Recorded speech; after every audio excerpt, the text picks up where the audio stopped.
Nos vamos a Israel. Gabriel Ventasgal es un periodista que está en el centro del conflicto de la guerra. Hay liberación de rehenes en los últimos días. Todavía quedan 130 y pico o más. Los datos los tiene Gabriel desde Israel. ¿Cómo estás, Gabriel? Buenas tardes.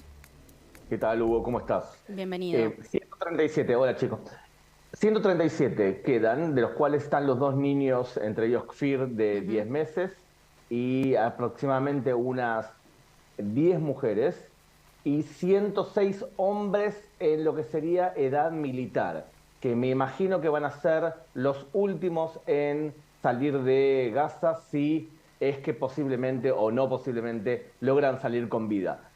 Yo soy bastante pesimista con respecto a la posibilidad de rescatar a todos los que quedan dentro de Gaza de manos de Hamas. Claro. Gabriel, mencionaste recién al bebé, de hecho, israelí argentino. ¿Qué se sabe sobre él? Porque en los últimos días, por un lado, Hamas dijo que él y creo que también su hermanito y su mamá habían fallecido en un ataque de Israel. Las fuerzas del ejército israelí niegan eso. También Hamas difundió un video del papá diciendo y responsabilizando a Netanyahu por ese ataque en el que presuntamente murieron. ¿Hay información fehaciente sobre ese tema al respecto o todavía no? Cuando vos querés responder algo así, tendría que el ejército tener por lo menos 3 fuentes de información que confirmen que algo así sucedió. Entonces, la única fuente es Hamas, y no es una fuente creíble, de la misma forma que no es una fuente creíble con respecto a la cifra que repiten lamentablemente muchos periodistas de muertos del lado palestino. Tampoco es creíble lo que hacen porque perfectamente pueden jugar a sabiendas que todo el mundo está hablando de esos niños. Entonces, tenés que tener 3 fuentes confiables.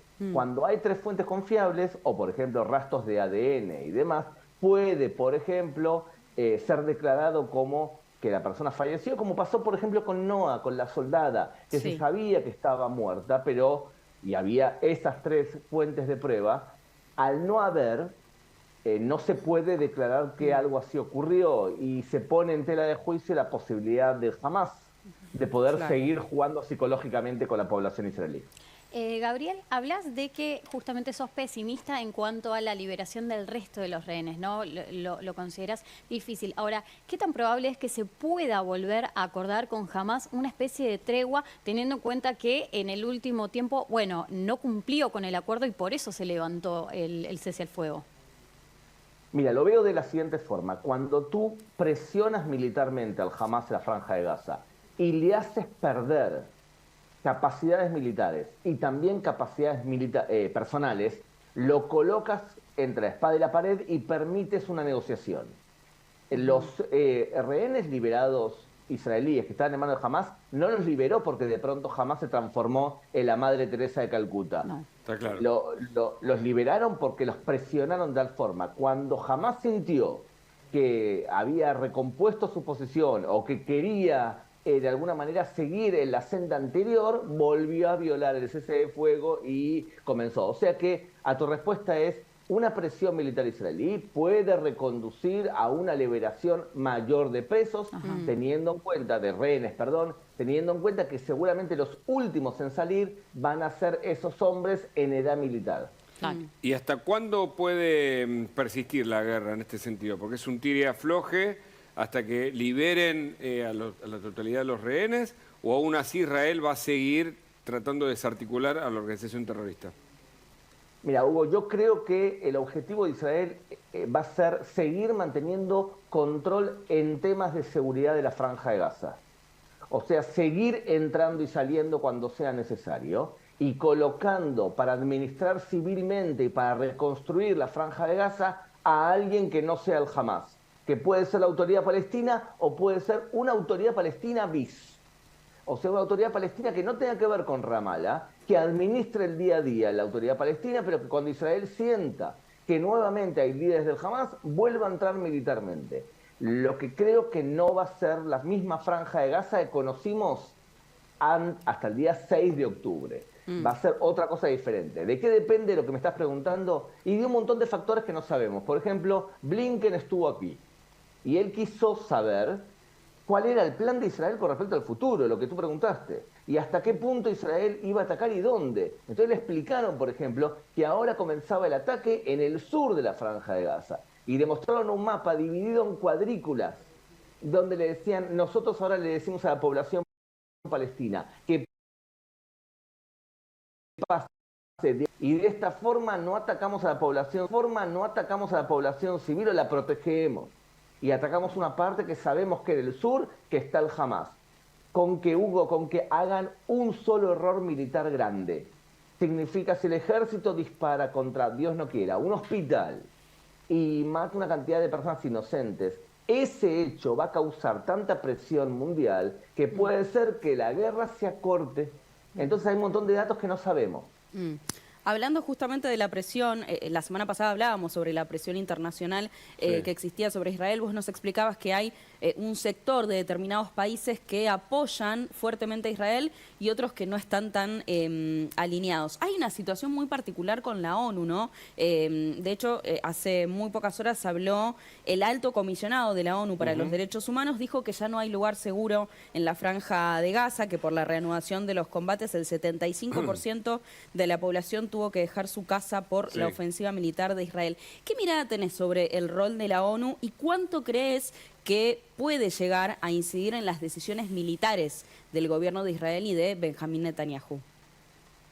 La ONU a nivel general ha ocupado un papel negativo, nefasto en el conflicto palestino-israelí. Nefasto. Pero porque la ONU es... Sí, terrible. Les puedo dar 1.000.000 de ejemplos, desde la Comisión de Defensa de la Mujer de la ONU, que emitió algún tipo de opinión un mes después de comenzar la guerra para solidarizarse con las mujeres palestinas. Ni una palabra con respecto a las mujeres violadas del lado israelí. ¿Y por qué esta actitud, Gabriel? Analicemos un poco porque está claro lo que pasó con España, pero entendemos allí alguna reacción. ¿Es similar lo de la ONU y por qué? ¿A qué lo atribuyen, no? Sí. Claro. Mira, Abba Eban, mítico ministro de Exteriores de Israel, dijo en los años 70, si alguien declara, si Argelia, dio el ejemplo, declara que la tierra es cuadrada y que la culpa que sea cuadrada es de Israel, van a votar a favor 130 países. Se refería que, eso lo dijo en los años 70, que es totalmente actual también ahora. La ONU son 193 países, de los cuales buena parte de ellos no son democráticos, parte de ellos son países islamofascistas, que hacen una coalición entre países tercermundistas en contra de Occidente, que desde el año 73 en adelante atacan de forma sistemática a Estados Unidos y a Israel. Muchas veces atacan a Israel porque no pueden atacar a Estados Unidos. Entonces es alianzas de un montonazo de países que hacen decisiones surrealistas y que cuando vos sos un diplomático, por ejemplo argentino, y tenés que aspirar a recibir algún tipo de puesto en la ONU, si no votás como la manada, no te va a votar nadie. Por ejemplo, lo de España. España es más complicado, Hugo, porque en el caso español tenés varios factores. Tenés un gobierno bastante endeble del presidente y además un ADN problemático con respecto al antisemitismo en España. España, si tomamos el caso español específico, los clásicos literatos españoles, no encontrás a ninguno, salvo Cervantes, que no haya sufrido antisemitismo profundo. Quevedo, un desastre. Lope de Vega escribió una novela donde explica cómo los judíos mataban a niños para hacer matzá. Una cosa de locos, no se salva ninguno de los clásicos. Ahora, cuando vos tenés una sociedad que está afectada, que tus literatos, que tus cultos tienen eso, y tenés un problema de antisemitismo profundo en España. Ojo, tenés antisemitismo y también tenés islamofobia en España. Esto que vos decís, Gabriel, de personas que forman parte de la ONU que tienen que votar de una determinada manera para poder seguir su camino en la ONU, entiendo que es esto lo que estás diciendo, ¿no? Es muy grave. Atañe también a los distintos, porque han pasado muchos secretarios generales, hoy está Guterres, pero han pasado muchos secretarios generales a lo largo de todas estas décadas desde que existe este conflicto. Bueno, fíjate justamente que ellos empiezan a hablar de forma más racional o más occidental o más en relación a valores cuando están terminando su cadencia. Por ejemplo, Kofi Annan, antes de retirarse como secretario general, declaró: tengo que asumir que Israel está siendo demonizada dentro de la ONU de forma sistemática. Pero lo dijo cuando se retiraba. Lo mismo Ban Ki-moon. Entonces, cuando vos buscando legitimidad lo haces al final, y bueno, tu brújula moral no está muy afinada. En el caso de Gutiérrez queda claro lo que hizo. Pero la verdad que no es de extrañarse, porque dentro de la ONU, por ejemplo, tenés a la UNRWA, la que se ocupa. Ustedes saben que si ustedes son refugiados, Dios no quiera, y pasan a ser refugiados en el mundo, los protege la ACNUR. Sí, lo conocemos. Pero a los palestinos lo protege la UNRWA. O sea, todos los refugiados del mundo tienen su oficina, los palestinos tienen UNRWA, una sola para ellos. Desde que se creó la UNRWA de la ONU, gastaron 45.000 millones de dólares. Solamente los palestinos le podían haber comprado a los palestinos una casa a cada uno, un auto a cada uno y un jardín. En vez de eso, ¿qué hicieron? Acabamos de descubrir que dentro de la caja de ayuda humanitaria de la UNRWA venían drones militares y cohetes. Wow. Esto es la ONU, muchachos, lamentablemente. O sea que hay una El guerra, caso Campín. o sea, en este sentido, una guerra de escala mundial, más allá de lo geopolítico, ¿no?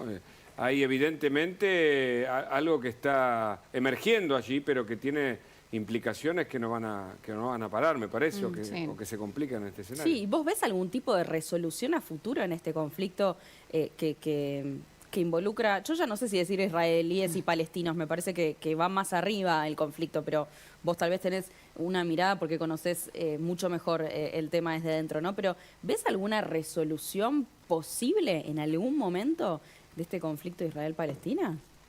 Totalmente, totalmente.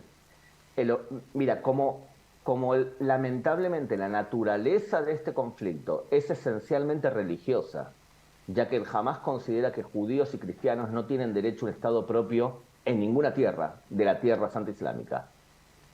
Tenés que analizar el conflicto de acuerdo a cuáles son las premisas teológicas que lo guían. Te lo voy a decir claramente. Todo radical islámico, ojo, no todo musulmán, todo radical islámico considera que todo lo que hizo Mahoma es perfecto. Mahoma en el año 628 firmó un acuerdo de cese de fuego largo, supuestamente, era 9 años, 9 meses, 9 días, con una tribu que no era musulmana. Y lo hizo porque se sentía débil. Y ese acuerdo continuó diciendo que yo lo voy a violar cuando me sienta fuerte. Lo violó al cabo de 2 años. Cuando Egipto firmó la paz con Israel, dijo, firmamos la paz con Israel porque estamos débiles y lo podemos violar. ¿Por qué no lo violó Egipto? Porque Israel es fuerte económicamente, es fuerte militarmente, es fuerte políticamente. En otras palabras, si Israel se mantiene fuerte y es fuerte económicamente, militarmente, va a firmarse un acuerdo con los países árabes de la región y también con los palestinos.